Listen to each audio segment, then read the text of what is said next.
For the past week, I've been driving around in this rather splendid VW Touran diesel. Not my normal cup of tea. But I needed a 7-seater because I'm in the UK, as you can tell, because I'm sat on the wrong side of the car.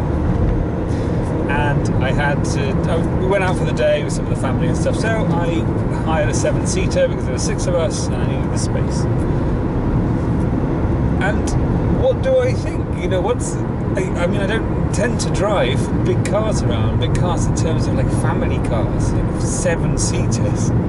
7-seater to me sounds horrendous. So it's just not the sort of thing I would buy. So what's it like? Any good? Can you have fun? The big question is, can you have fun in a 7-seater?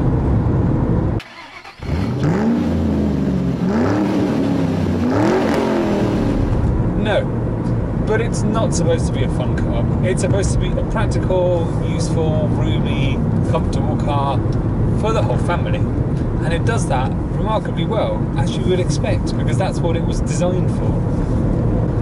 Now, when I rented this car out, like I mentioned earlier, it's because I had a family and there was like 6 of us and we were going away. We actually went to Windsor for the day and it was really nice and lovely and brilliant. I mean, it's just amazing how I keep getting overwhelmed by how much space there is in here. Like, I'm sitting in my most comfortable position and behind me, the amount of space that the passenger behind me has is amazing. I'm just so used to everyone being a bit more squashed in their car.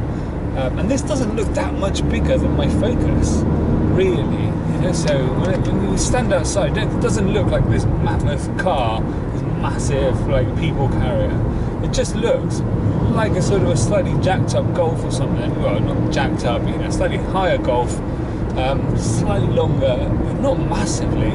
But it's amazing how the transformation has generated this enormous amount of space, and those 2 seats in the boot there making this a 7-seater. That's really good. I'm really impressed.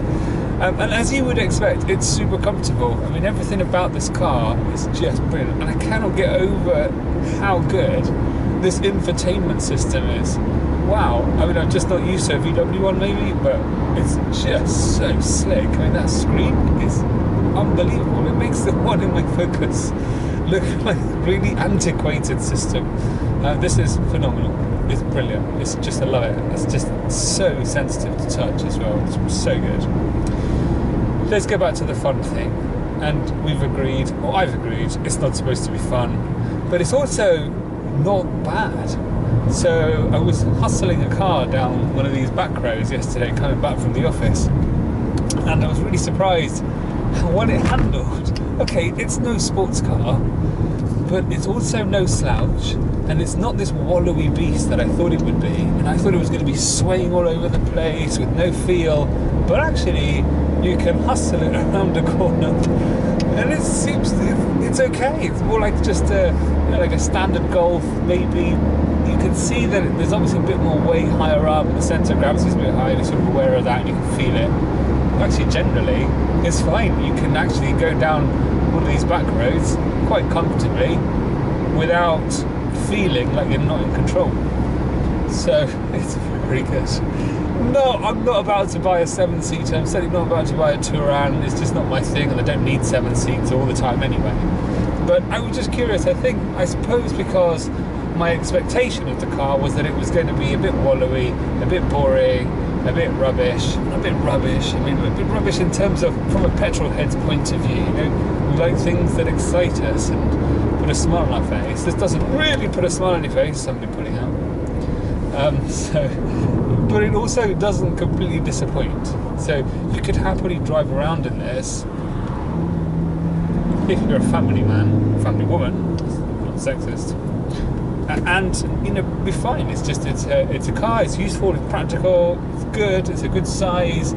I don't know what the price is of this car. Actually, I'll put it on the screen now when I check it. But yeah, very impressed. I mean, there isn't a lot of feel to the steering, but it's also not very wallowy. I mean, it's not super direct, but it's okay. It's not. I've driven many worse cars, and this is actually very good.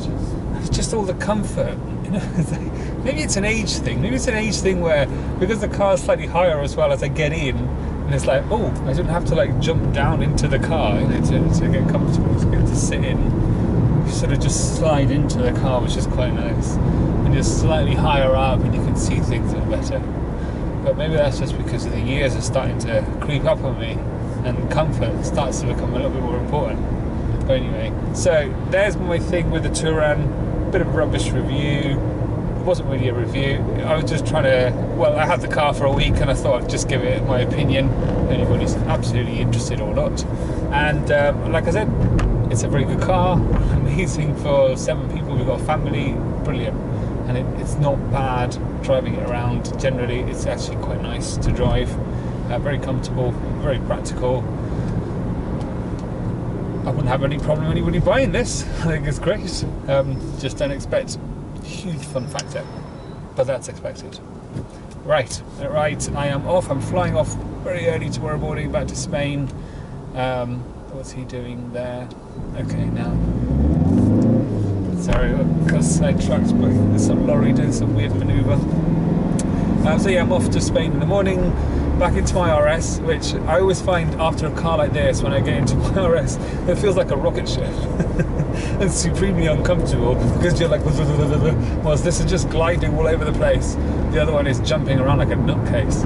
So yeah, I always tend to feel it quite a lot when I get back. So right, off to the office, and I will catch you very soon. Have a good day. Bye.